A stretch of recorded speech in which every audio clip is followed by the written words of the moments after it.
वाहिगुरू जी का खालसा, वाहिगुरू जी की फतेह। जैसे आपने हमारा साडा खिड़दा पंजाब का प्रीवियस जो एपिसोड है वो देखा होगा, जहाँ पर हमने सिख पॉलिटिकल प्रिजनर्स यानी बंदी सिंह कौन है उनकी केस हिस्ट्रीज आपके साथ डिस्कस करी। आपको बताया कि किन किन केसेस में कितने सालों से कैसे कैसे कन्विक्शंस हुई और आज वो जो कन्विक्टेड है वो कहाँ खड़े हैं।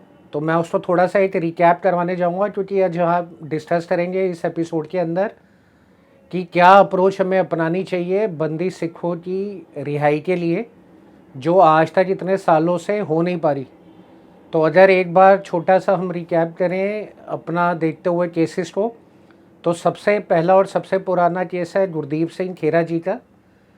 जो ये केस है ये 1990 का है, जहाँ पे दिल्ली के अंदर और बिदर कर्नाटका के बम ब्लास्ट के अंदर उनको कन्विक्ट करा गया। उसके बाद जो दूसरा केस है वो देवेंद्र पाल सिंह भुल्लर जी का है, जिसके अंदर दिल्ली के अंदर 1993 में जो बॉम्ब ब्लास्ट हुआ जिसके अंदर 9 लोग मारे गए, और उसके साथ में वो एक असैसिनेशन अटैम्प्ट था बनिंदर जीत सिंह बिट्टा जी के ऊपर।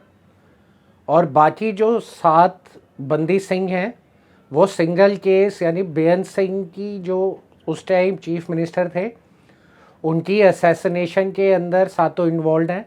जैसे भाई जत्तार सिंह जी, उसके बाद में अगर हम देखें भाई लखविंदर सिंह जी लाठा, तो इस तरीके से बाकी 7 बंदी सिंह एक सिंगल केस के अंदर कन्विक्टेड हैं, और ये सब हुए 1995 में। तो अगर हम इसको देखें केसेस को और इसका एक पीछे से हम थोड़ी हिस्ट्री देखें कि ये क्यों ऐसे इंसिडेंट्स हुए और क्यों ये हालात पैदा हुए, तो 1984 के अंदर जो पहले ऑपरेशन ब्लू स्टार हुआ, उस ऑपरेशन ब्लू स्टार के बाद 10 साल तक वहाँ पे अनगिनत ह्यूमन राइट्स की वायलेशन हुई। आज तक रिकॉर्डेड वहाँ पे डेथ्स और मिसिंग जो लोग हैं उसका कोई भी एक अनुमान नहीं लगा, कोई वहाँ पे जांच नहीं हुई।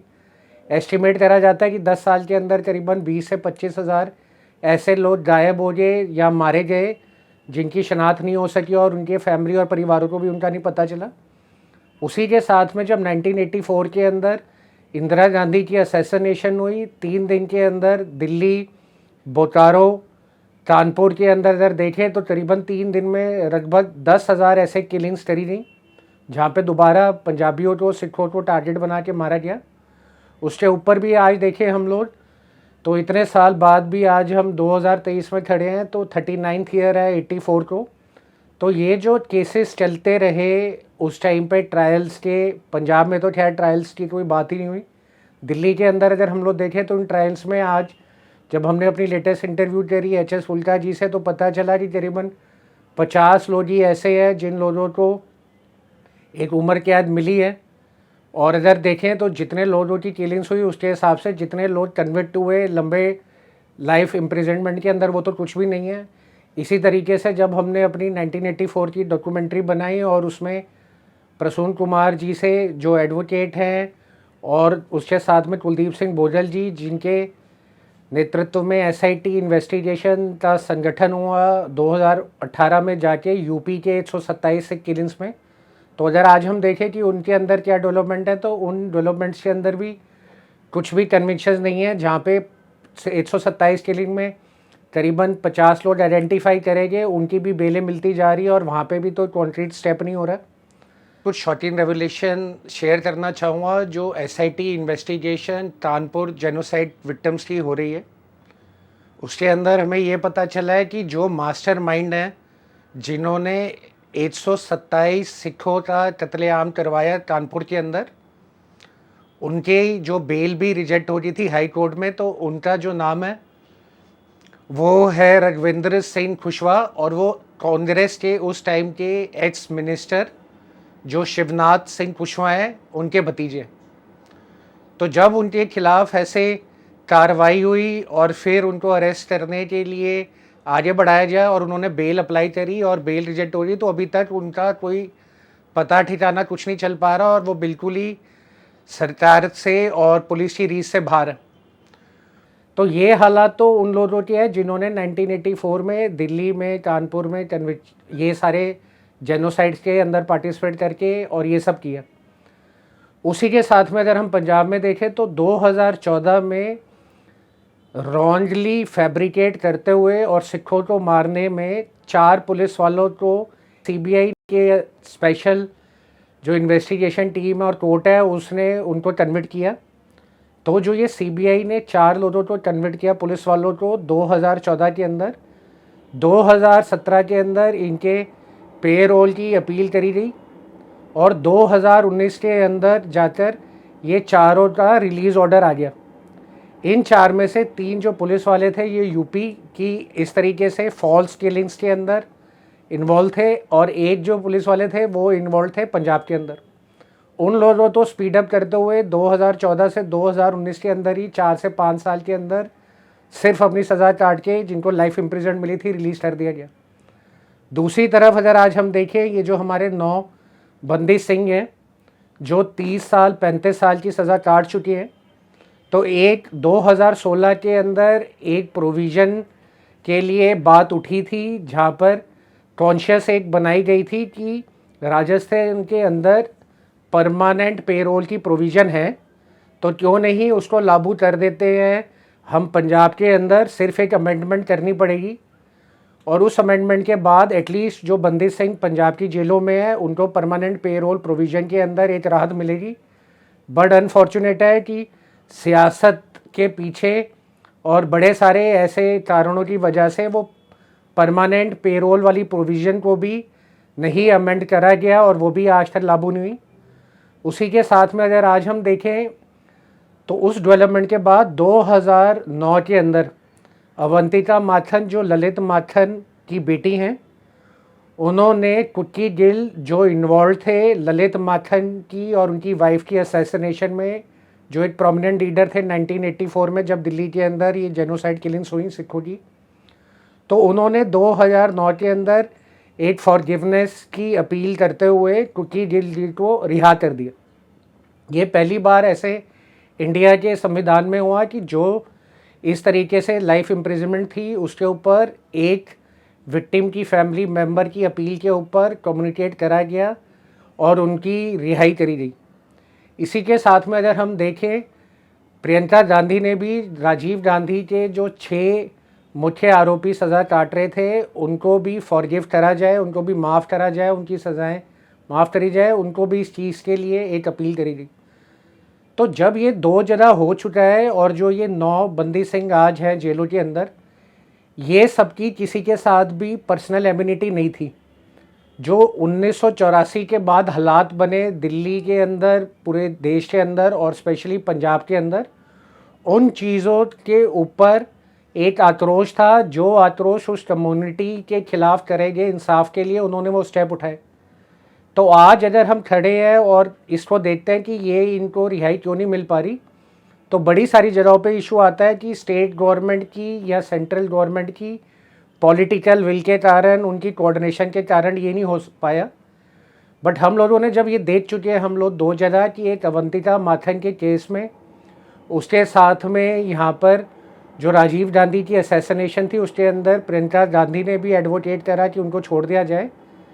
तो जो 7 बंदी सिंह सिर्फ एक बेअंत सिंह से जुड़े हुए हैं क्योंकि वो बेअंत सिंह की असैसिनेशन में थे, तो बेअंत सिंह जी की जो फैमिली है उनको भी पंजाब की लोगों ने माफ़ किया, प्यार दिया, आदर सत्कार दिया और जो उनके बाद उनकी फैमिली मेम्बर्स थे उनको एमपी और एमएलए बना के दोबारा से पंजाब लेजिस्लेटिव असेंबली में आए।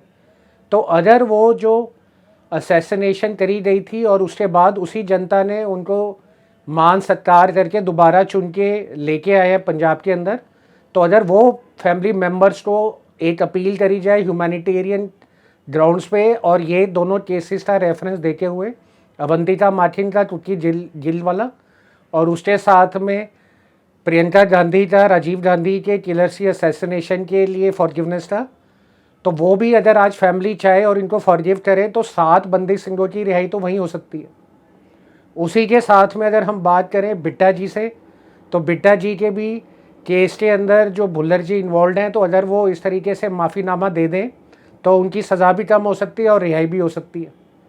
सेम चीज़ अगर हम देखें गुरदीप सिंह खेरा जी के केस में, जहाँ पे दिल्ली और बिदर के केसेस बिल्कुल पैरेलल चल रहे थे एक साथ, तो जब दिल्ली के अंदर उनको इस तरीके से माफ़ी मिल चुकी है, तो अगर उसी को रेफरेंस लेके कर्नाटका वाले केस में भी लाएं और फॉरगिवनेस की अपील करें तो उनकी भी रिहाई हो सकती है।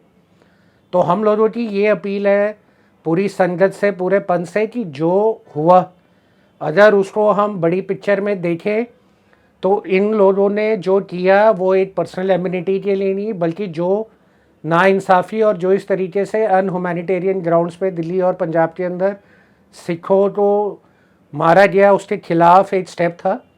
तो उसके अगर अपोजिट साइड में देखें कि जो एक ऑर्गेनाइज्ड वे में करा गया पंजाब के अंदर 84 के बाद, और दिल्ली के अंदर 3 दिन जो थे 31 पहली और 2 नवंबर को, उसकी कन्विक्शन तो कुछ भी नहीं हुई एज़ कम्पेयर टू जो इन सबके साथ हो रहा है।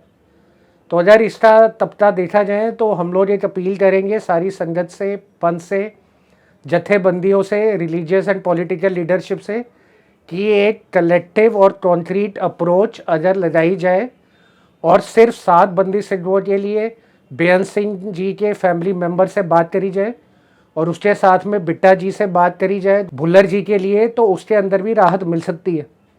तो इस अप्रोच में ना तो सेंट्रल गवर्नमेंट की कोई इन्वॉल्वमेंट है ना स्टेट गवर्नमेंट की इन्वॉल्वमेंट है। तो अगर ये अपील इनकी तरफ से चली जाती है तो स्टेट गवर्नमेंट कोई भी सरकार की हो और इसी तरीके से सेंट्रल गवर्नमेंट में कोई भी पार्टी हो, तो उसका भी एक संविधानिक तरीके से ह्यूमैनिटेरियन ग्राउंड्स पे बेल देने का, रिलीफ देने का, केसेस को खारिज करने का और इनको बाहर निकालने का रास्ता निकल सकता है। तो इसी अपील के साथ मैं सारी संगत से और पंथ से अपील करूँगा कि जो लोग हमारी इस मुहिम में हमारे साथ जुड़ना चाहते हैं वो हमारे साथ जुड़ें। इसी के साथ में ये मैसेज ज़्यादा से ज़्यादा लोगों तक पहुँचाएं ताकि ऑल्टरनेटिव अप्रोच इन बंदी सिंहों की रिहाई की रेफरेंस देते हुए निकल सके, और कुछ भी ना हो अगर, तो कम से कम जो पहले प्रपोज करा गया था परमानेंट पेरोल प्रोविज़न जो राजस्थान के अंदर है, उसी को लागू अगर करा जाए पंजाब के अंदर, तो जो पंजाब के अंदर बंदी सिंह हैं उनको रिहाई मिल सकती है। वाहेगुरु जी का खालसा, वाहेगुरु जी की फतेह।